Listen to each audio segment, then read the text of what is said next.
Bueno, un poco empezaría por donde terminó Marván, porque hizo un excelente análisis de las limitaciones y esbozó algunas de las posibilidades que tenemos dentro de ese corsé, de esa camisa de fuerza que Valadez hace unos 3-4 días dijo casi despectivamente: esta no va a ser una constitución, esta va a ser una ley reglamentaria.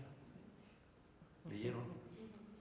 Un poco no me gustó la otra parte de él, porque se refiere a que la gran tarea es reordenar la constitución del 16-17, que va a cumplir 100 años. Bueno, se está cumpliendo ya, porque es constitución del 16-17. Y nomás habló de reordenarla, no de los grandes temas para el cambio constitucional. Bueno, entonces regresemos a esta parte de las demarcaciones. Son definidas ya por lo territorial. No quisieron entrar al tema del municipio. Esa es una cosa verdaderamente ofensiva y viene de las taras que ya padecía esta reforma de la Ciudad de México y Ciudad de México, a la que se le podría calificar como una especie de aproximaciones sucesivas hacia los derechos plenos, podríamos denominarla así, que comenzó hace mucho. A mí me tocó participar desde los inicios, cuando se gestaba la Asamblea de Representantes. Hubo una discusión, el secretario de Gobernación era Bartlett, ¿no? Cambios que da la vida política, y su papel era recibir como moderador las opiniones de los partidos políticos sobre la reforma del Distrito Federal. Me tocó estar en esa mesa, que fue muy prolongada, que se hizo ayer en la Secretaría de Gobernación, y ahí surgieron, pues desde la propuesta radical. Yo hice una propuesta radical en el sentido de ir a la raíz del espíritu constitucional, que consistía, lo planteé desde entonces, yo creo que es una demanda vigente, de que la Ciudad de México, entonces Distrito Federal, debiera ser un estado de la federación, un estado más. Los antecedentes pues ya eran muy importantes. Habían existido debates tanto en el Constituyente 56-57 como en el del 17. Hubo frases brillantes como la de Zarco, cuando dijo: el Distrito Federal debe ser un estado de la federación. Lo dijo así, ni una palabra más ni una menos. ¿Y cuál era la fórmula entonces y sigue siendo ahora? Bueno, simplemente modificar los artículos constitucionales, el que enlista los estados para agregar el estado con el nombre que le pongamos. Estado de Anáhuac, que fue el que más aceptación tuvo, o cualquier otro nombre, pero ya estado, dentro del artículo que enuncia, que enlista los estados. Y quitar el 122. El 122 es un pastiche.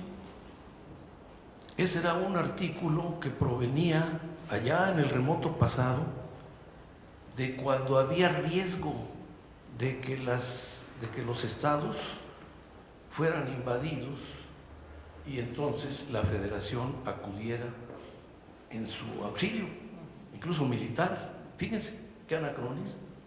Entonces era una especie de cajón ¿Eh? Sí, de cierta forma, irónicamente. ¿Y qué resulta? Que ese era una especie de cajón vacío.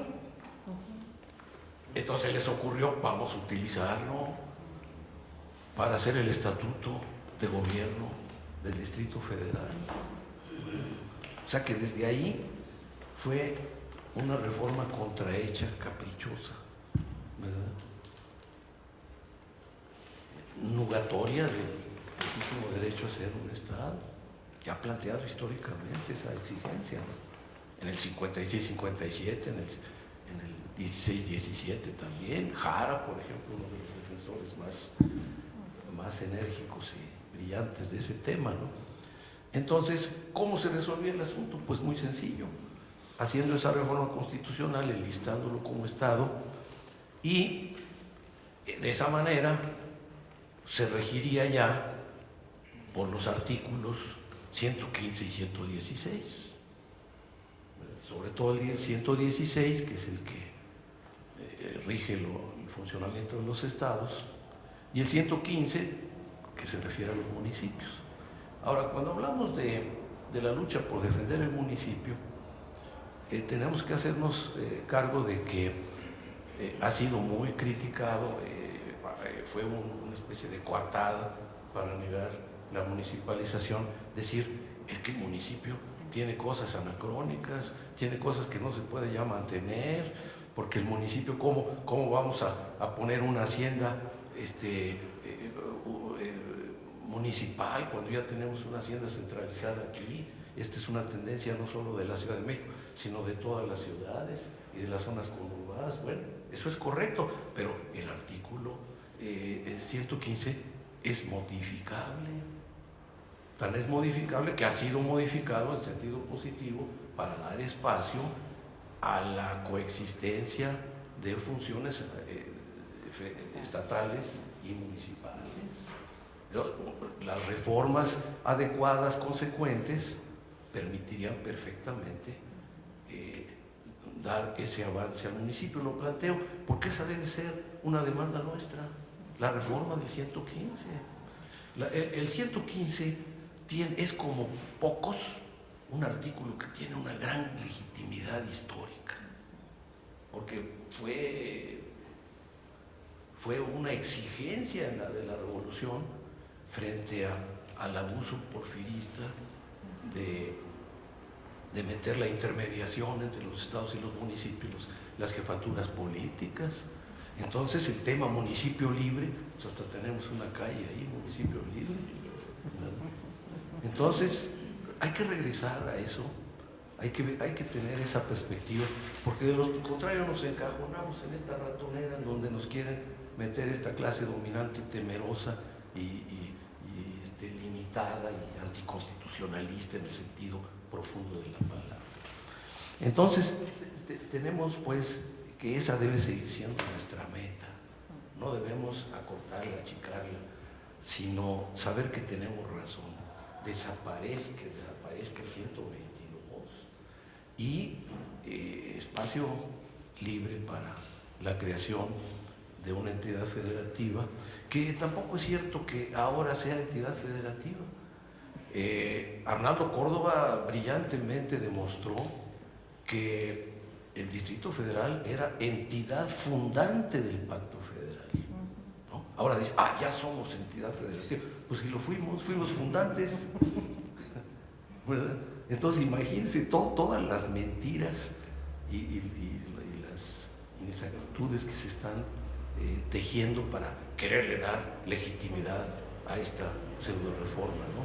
Que por cierto ya ha sido calificada simplemente en una mesa de ayer del Canal 11, pues comentaristas que no tienen nada de antigobiernistas y que tienen una semiautonomía, pues dijeron, no, pues esta es una maniobra del jefe de gobierno para ponerse una medalla, no sé si vieron.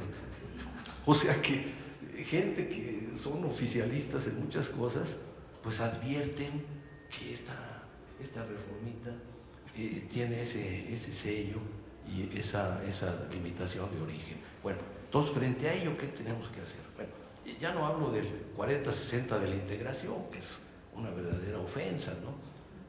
40 que no son electos, ¿cómo van a ser constituyentes si no están constituidos ellos? ¿Verdad? Entonces, estos que van a ser designados ahí, y ya Morena tomó la buena decisión de no aceptar ninguno de esos representantes de paja, hechizos, que no tienen legitimidad, y es una de las, ese ya es una señal de cómo tenemos que movernos frente a esto. Tenemos que luchar porque haya todas las reformas posibles que van a ser limitadas. Ya escuchamos aquí algunas de las propuestas que tenemos que intentar en ese campo. Pero el campo que yo creo que es más fructífero, ya también lo mencionó Laborde, es en primer lugar la expansión de los derechos humanos. Que es una revolución conceptual y que está ya injertada en la Constitución General, y digo injertada porque está en convivencia, ¿no? Digamos, en proceso de naturalización, peleando contra todos los residuos que hay ahí, incluyendo nuestras famosas garantías individuales que estudiamos desde la escuela primaria, ¿no? Peleando un poco, ¿no? Esta nueva concepción. Eso es lo que tenemos que desarrollar. Un capítulo muy importante de derechos humanos que abra la puerta para cambios no coyunturales, sino cambios de fondo asociados a esta reforma radical que tiene que operarse.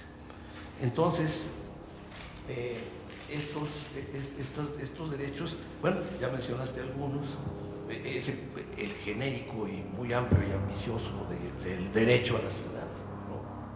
Que tiene raíces conceptuales y académicas muy importantes, y hay que convertirlo en derecho a la ciudad. Y luego otros particulares que son muy importantes, y luego algunos temas que tienen que ver y que van a ser muy oportunos frente, por ejemplo, a esto que quieren hacer ahora con las hectáreas, con las muchas hectáreas del aeropuerto que se va, ¿verdad? Nosotros tenemos una posición, y López Obrador hizo la pelea muy fuerte de que este aeropuerto tiene que quedarse por todo lo que se invirtió, pero no solo por ello, porque las grandes ciudades tienen no uno, sino varios aeropuertos, ¿verdad? El Charles de Gaulle de París no quitó al anterior, que ya ni me acuerdo cómo, al Orly, ahí está el Orly trabajando. Bueno, el ejemplo máximo es el de Río de Janeiro, porque en el Río de Janeiro está uno en la bahía y de repente ve los avioncitos que están bajando en el histórico aeropuerto que ellos tenían para esa ciudad, ¿no? O sea, la ciudad puede tener varios aeropuertos, ¿no? Sobre todo que acaban de hacer tantas reformas en las pistas, en los hangares, el hangar presidencial y todo eso, ¿no? Bueno, esa es una demanda de fondo, pero ahora este tema se ha situado, o lo han querido situar, lo empezó a situar el señor Chertorivsky, ¿cómo se llama? Sí, Voldemort también se apellida.